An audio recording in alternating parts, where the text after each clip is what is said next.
আল্লাহর নবীর সাহাবী হযরত ওয়াহশী রাদিয়াল্লাহু তাআলা আনহু, যিনি নবীজির চাচা হযরতে হামজা রাদিয়াল্লাহু তাআলা আনহুকে শহীদ করে দিয়েছিলেন। এই ওয়াহশী রাদিয়াল্লাহু তাআলা আনহু তখন ঈমান আনে নাই। নবীজি যখন হযরতে ওয়াহশী রাদিয়াল্লাহু তাআলা আনহুকে ঈমানের দাওয়াত দিয়া বললেন, হে ওয়াহশী, ঈমান গ্রহণ করো, নাজাত পাইবা।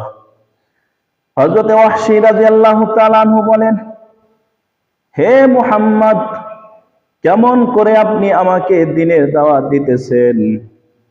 অথচ আপনি তো বলেছেন যারা নাকি কুফরি করে, যারা মানুষ হত্যা করে, যারা শিরিক করে, যারা জিনার কাজ করে, তাদের জন্য আল্লাহ তাআলা শাস্তির বিধান রেখেছেন।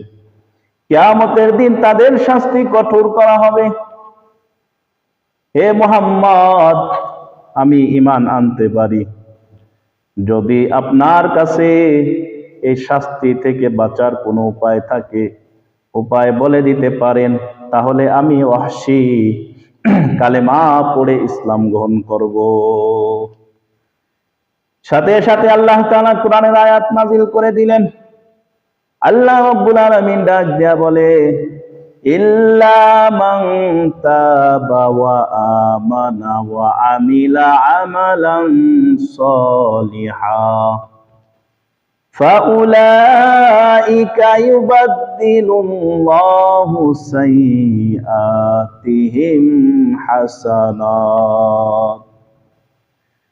আল্লাহ রাব্বুল আলামিন জানায়া দেয়, যারা অপরাধ করার পরে ঈমান আনে, অপরাধ করার পরে যারা খাঁটি দিলে তওবা করে এবং যারা নেক কাজ করে, আল্লাহ রাব্বুল আলামিন তাদেরকে ক্ষমা করে দেন। শুধু ক্ষমাই করে না, আল্লাহ রাব্বুল আলামিন তাদের জিন্দেগীর সমস্ত গুনাহগুলো নেকি দ্বারা বদলায়া দেয়। সুবহানাল্লাহ।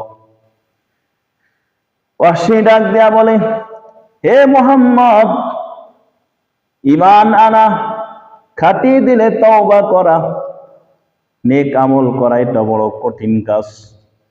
এর থেকে কোনো সহজ উপায় আছে কিনা? আমি ওয়াহশীর দ্বারা ওই রকম ঈমান হয়তো নাও হইতে পারে, আমি ওয়াহশীর দ্বারা ওই রকম তওবা হয়তো নাও হইতে পারে, ওই রকম খাঁটি আমলও না হইতে পারে। সুতরাং এর থেকে কোনো সহজ উপায় আছে কিনা বলুন। আল্লাহ রাব্বুল আলামিন সাথে সাথে কোরআনের আয়াত নাযিল করে দিলেন। আল্লাহ রাব্বুল আলামিন ডাক দেয়া বলে, ইন্নাল্লাহা লা ইয়াগফিরু আন ইউশরাকা বিহি ওয়া ইয়াগফিরু মা দুনা যালিকা লিমান ইয়াশা। আল্লাহ রাব্বুল আলামিন ডাক দেয়া বলে, আল্লাহ শিরিকের গুনাহ মাফ করে না। শিরিক ছাড়া যত অপরাধ আছে, যত গুনাহ আছে, সব গুনাহ আল্লাহ যাকে ইচ্ছা তাকে মাফ করে দিতে পারে। হযরতে ওয়াহশী ডাক দেয়া বলে, হে মুহাম্মদ, মাফ করা না করা তো আল্লাহর ইচ্ছায়। আল্লাহ তাআলা আমাকে মাফ করবেন কিনা তা তো আমার জানা নাই। এর থেকে সহজ কোনো উপায় আছে কিনা? আল্লাহ রাব্বুল আলামিন এর পরিপ্রেক্ষিতে কোরআনের আয়াত নাযিল করে দিলেন। আল্লাহ রাব্বুল আলামিন ডাক দেয়া বলেন, ইয়া ইবাদিয়াল্লাযীনা আসরাফু আলা আনফুসিহিম লা তাকনাতু মির রাহমাতিল্লাহ। আল্লাহ রাব্বুল আলামিন জানায়া দিলেন, হে ওই সমস্ত লোকেরা যারা নিজেদের নফসের উপরে জুলুম করেছো, নিজেদের নফসের উপরে জুলুম করেছো, গুনার কাজ করতে করতে সীমা লঙ্ঘন করে ফেলেছো, লা তাকনাতু মির রাহমাতিল্লাহ, তোমরা আমি আল্লাহর রহমত থেকে নিরাশ হইও না।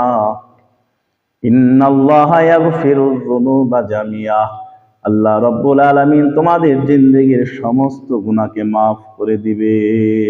সুবহানাল্লাহ।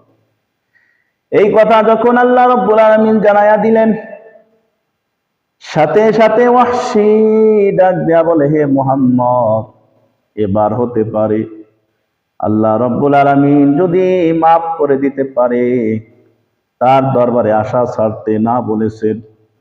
আমি ওয়াহশীও আল্লাহর দরবারে আশাবাদী, আল্লাহ আমাকে অবশ্যই ক্ষমা করে দিবে।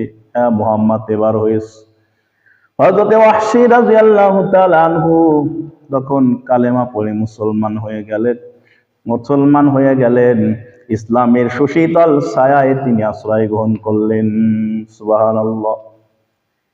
এই কারণে মুসলমান বলতে চাই, আল্লাহ রাব্বুল আলামিন দরবার থেকে নিরাশ হওয়া যাবে না। গুনাহ করতে করতে সারা জীবন তোমার নষ্ট হয়ে গেছে, এখনো সময় আছে, এখনো মালাকুল মাউত দুয়ারে আসে নাই।